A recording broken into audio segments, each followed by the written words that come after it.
బాబు గారు పేదల కోసం ఆలోచిస్తారు, పవన్ కళ్యాణ్ పేదల గురించి ఆలోచిస్తారు, భారతీయ జనతా పార్టీ పేదల గురించి ఆలోచిస్తారు. కానీ ఆ పేదలకి అందుబాటులో ఉండాల్సినటువంటి వైద్యం ఏదైతే ప్రభుత్వ ఆసుపత్రులు ఉంటుందో ఎవరికి వాళ్ళు చేతులు దురుపుకుంటున్నారు. కింద ఉన్నటువంటి ఆసుపత్రులు పెద్ద ప్రభుత్వ ఆసుపత్రికి రాసేసి తప్పించుకుంటున్నారు. ఇందులో రెండు కోణాలు. ఒకటి వస్తువులు లేకపోవడం, రెండవది పని చేసేటందుకు చిత్తశుద్ధి లేకపోవడం. ఇంకొక కోణం కూడా ఉంటుంది. తాంబూలాలు ఇచ్చేసాను తన్నుకు చావండి అన్నట్టు దులిపేసుకోవడం. ప్రస్తుతం ఈ వ్యవహారం మీదన ప్రభుత్వం దృష్టి సారించాల్సి ఉంది.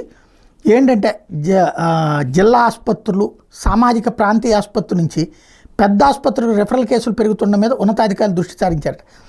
అత్యవసర కేసులు మినహా మిగిలిన అన్నింటికి ఎక్కడికక్కడ చికిత్సను అందించేలా ప్రస్తుతం ఉన్న విధానాన్ని పటిష్టం చేస్తున్నారు.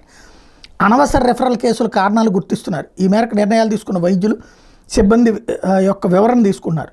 సాయంత్రం 4 గంటల నుంచి మరుసటి రోజు ఉదయం 9 మధ్య ఏమైనా అత్యవసర కేసులు వస్తే డ్యూటీ వైద్యులు స్పెషాలిటీ వైద్యులకు తెలిపి వాళ్ళ సలహాల మేరకు చర్యలు తీసుకోవాలి. క్షేత్రస్థాయిలో ఇది చాలా చోట్ల అమలవడం లేదు. స్పెషాలిటీ వైద్యులు స్థానికంగా ఉండకపోవడంతో పాటు అత్యవసర చికిత్సకు అందుబాటులో లేరన్న ఉద్దేశంతో డ్యూటీలో ఉన్న వాళ్ళు 108 అంబులెన్స్లో పెద్ద ఆసుపత్రికి పంపుతున్నారు. ఈ క్రమంలో ఆసుపత్రుల దగ్గర తరలింపు సమయాల్లో ప్రాణాపాయ పరిస్థితులు తలెత్తున్నాయి. గుంటూరు, అన్నమయ్య, పల్నాడు, పార్వతీపురం, మన్యం, బాపట్ల, చిత్తూరు జిల్లాల్లో ఇటీవల నమోదైన ఇలాంటి రెఫరల్ కేసుల్ని ఉన్నతాధికారులు సమీక్షించారు.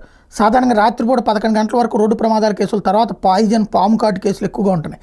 కొన్ని ఆసుపత్రుల్లో నాడి పట్టకుండానే రెఫరల్ అంటూ చేతులు దులుపుకుంటున్నారు. రెఫరల్ అయ్యే కేసులో 20% నుంచి 30% వరకు స్థానికంగానే చికిత్సను అందించేందుకు వీలుంటుందని గత 2 నెలల కేసులపై అధికారుల సమీక్షలో తేలింది.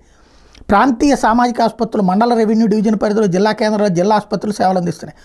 సాధారణ ప్రసవం కష్టమన్న అంచనా, రోడ్డు ఇతర ప్రమాదాల బారిన పడిన వారు, గుండెపోటు వచ్చిన కేసులు అత్యవసర కేటగిరీలో ఉంటున్నాయి. రెఫరల్ కేసులు తగ్గితే బోధన ఆసుపత్రులపై భారం తగ్గడంతో పాటు వైద్య సేవలు మెరుగుపడతాయి. స్థానికంగానే వైద్యం అందడం వల్ల రోగులకు సత్వర స్వాంతం చేకూరుతుంది. ఇక్కడ అసలు పాయింట్ ఏంటంటే ఈ డాక్టర్లు తప్పించుకోవాలి, వాళ్ళు ఆ పని తప్పించేసుకుని వాళ్ళు ప్రైవేట్ ప్రాక్టీసులు చేసుకోవాలి. రెండవది, ఎవరికి కమిట్మెంట్ ఉంది పేదోడి పట్ల? ప్రభుత్వ ఆసుపత్రుల్లో ఇట్లాగుందని ఇప్పుడు ఇది వార్త ఈనాడే రాసింది, రెఫరల్ ఎందుకు ఏంటి అని చెప్పేసి. దాన్ని సమీక్షించేది ఎవరు? రెండవది, పోనీ ఇక వీళ్ళేంటి నిదానంగా ప్రైవేట్ ఆసుపత్రులకి తరిమేయడం. ఆస్తులు అమ్ముకునైనా బతకాలి అంటే ఆస్తులు అమ్ముకునైనా ఖర్చు పెట్టాలి. ఈ పరిస్థితి ఉందని ఇప్పుడు రాస్తున్నటువంటి విషయం. మరి దీనికి పరిష్కారం ఏంటి?